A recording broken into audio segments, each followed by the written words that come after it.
Hi everyone, it's Christine here from Ever After Paper Crafts, and today I thought I would do another video tutorial with some more two-step stamping. Sometimes it's called layer stamping. This time using some Stampin' Up! Products, and we are going to be creating this card today. I don't know if you can see, but this particular butterfly has three different colors of ink, which is how we get the layer stamping or two-step stamping. I also coated it with some shimmery Wink of Stella clear glitter pen, and then this is another butterfly that's just die cut from the coordinating dies of this stamp set. And all of these supplies are from Stampin' Up! So if you wanted to make a card just like mine, you would need the Watercolor Wings stamp set, which is carrying over into the new Stampin' Up! Catalog. You would need the coordinating dies, which are called the Bold Butterfly Framelit dies. And then I used Early Espresso, Melon Mambo, and Flirty Flamingo inks. And then you would need some dimensionals, some rhinestones. Now these particular rhinestones are retiring, but they are coming out with some new, they're just kind of revamped a little bit, rhinestones in the new catalog. So you'll still be able to get something similar to these in the new catalog. And then you would need some silver glimmer paper from Stampin' Up!, which Stampin' Up! Will be carrying over into the new catalog. And then I also used Flirty Flamingo and Whisper White cardstock, as well as Early Espresso for the inside, and I just put some more Whisper White on the inside so you have a place to write. Okay, so let's go ahead and get started. I'm going to bring over a scratch piece of the Whisper White cardstock. Let me move these aside here. And so the first thing that we're going to do is we're going to stamp our big butterfly.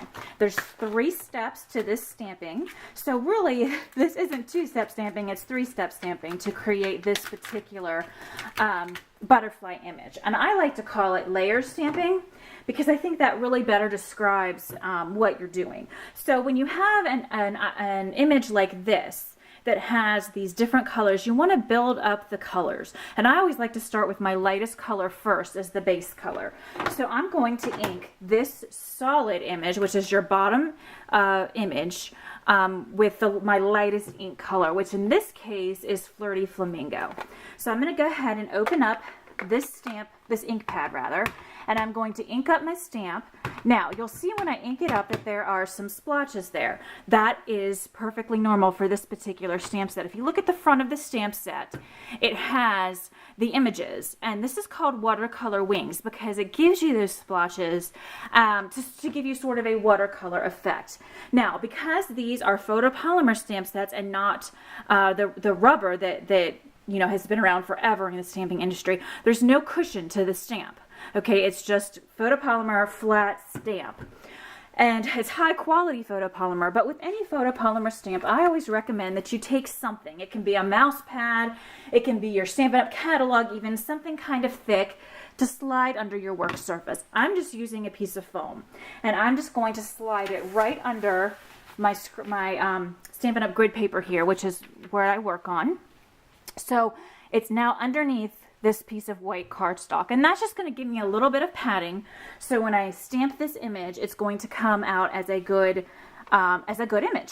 So you're not going to get any splotchiness again, except for the intended watercolor kind of splotchy look from this particular stamp set.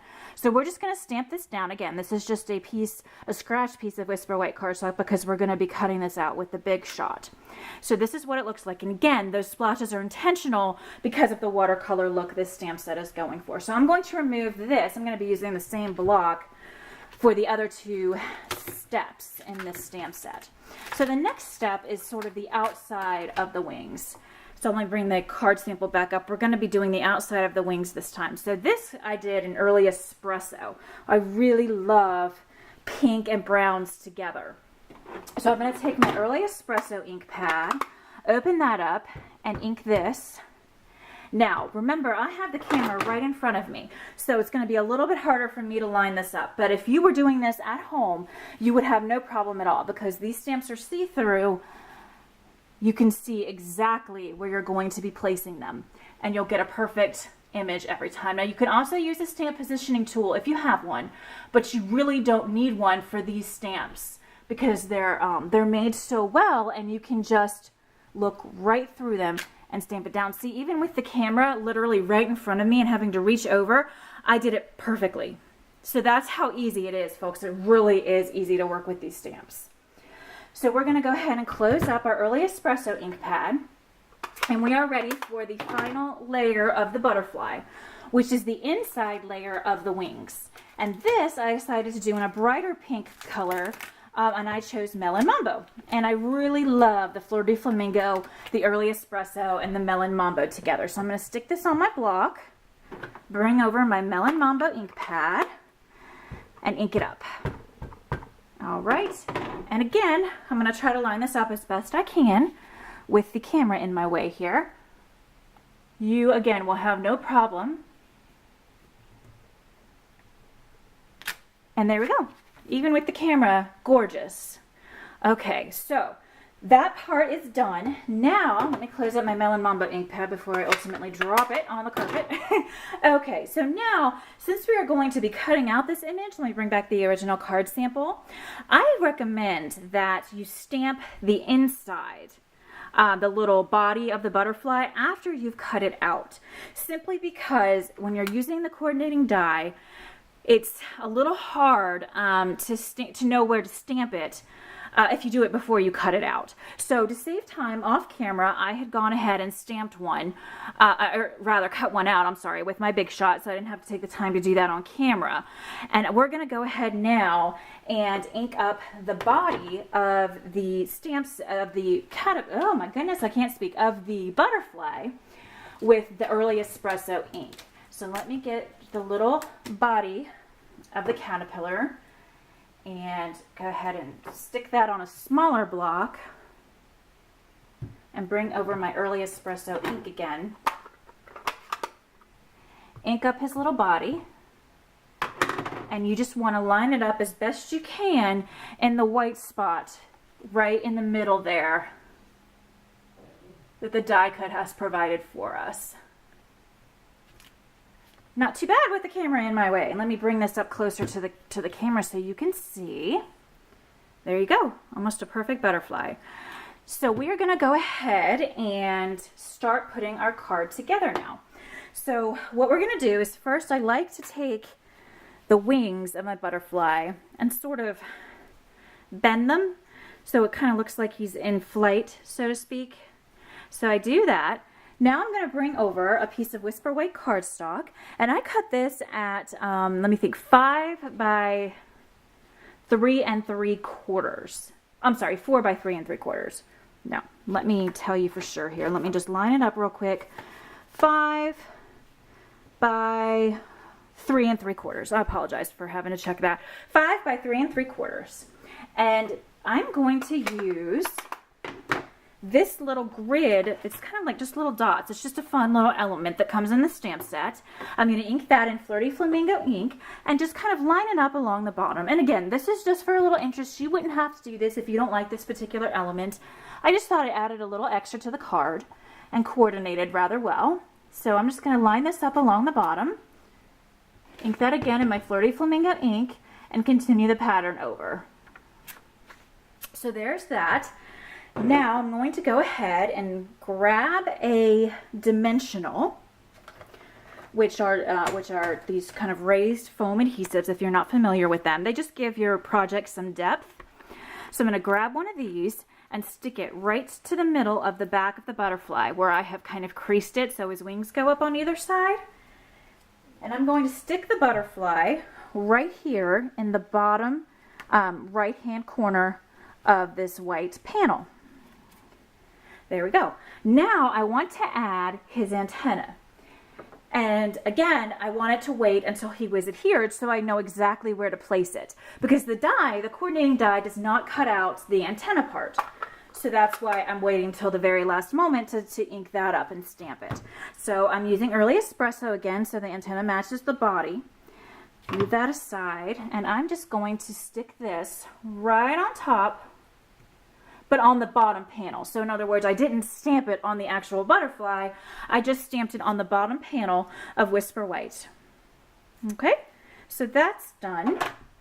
And I'm actually going to pick this up. I'm just not quite happy with that. So I'm going to pick up the butterfly and move it up just a little bit. So the head's kind of under the antenna. There we go. I kind of like that better. So I just moved it up just a little bit so it looks a little bit more congruent. Okay, so now we're going to go ahead and take our sentiment, and the sentiment that I am using is also from the same stamp set, and it says, "The little matters with you mean the most to me." I'm sorry, "the littlest moments with you matter a lot to me," is what the sentiment says. And I'm just inking that up with Flirty Flamingo ink. And I'm going to go ahead and stamp that down here in the top left corner, rather, of my card panel. And I had it upside down, so I'm glad I caught that. And we're just going to stamp it right down right there. So there's our sentiment. And now I'm going to go ahead and adhere this to a piece of Flirty Flamingo cardstock that I cut just slightly larger than the white cardstock panel. So I'm going to go ahead and flip this over, grab my snail adhesive, and run the tape runner around the panel. And then we're just going to center that right on top of this Flirty Flamingo cardstock. And then we're going to do all of that one more time and put it on top of our card base, which is the Early Espresso cardstock, which I pre-cut prior to coming on camera. So we're going to go ahead and just center this right on top. There we go. And I already placed a piece of Whisper White for the inside to write your message. And you could really be done here if you wanted. This is a lovely card, simple but lovely, and you could be done if you wanted to. But I added a little bit more. I used this die and I ran it through my Big Shot. This comes with the coordinating die set. And I cut it out twice. I cut it out once in Melon Mambo ink and once, I'm sorry, not ink, cardstock, excuse me. I don't know why I can't speak today. And I cut the top layer with the silver glimmer paper. I added half a dimensional to the back. I'm going to peel off the backing paper to the dimensional. And I'm going to go ahead and stick this down right here.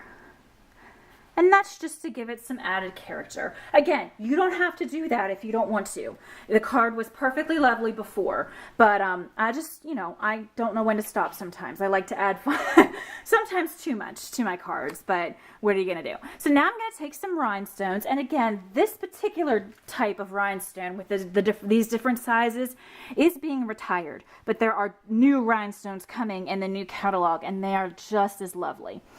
And there is no rhyme or reason to where I am placing these. I am simply putting them wherever I want.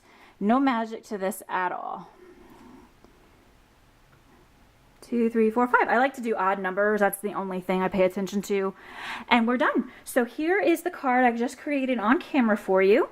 And here is the original.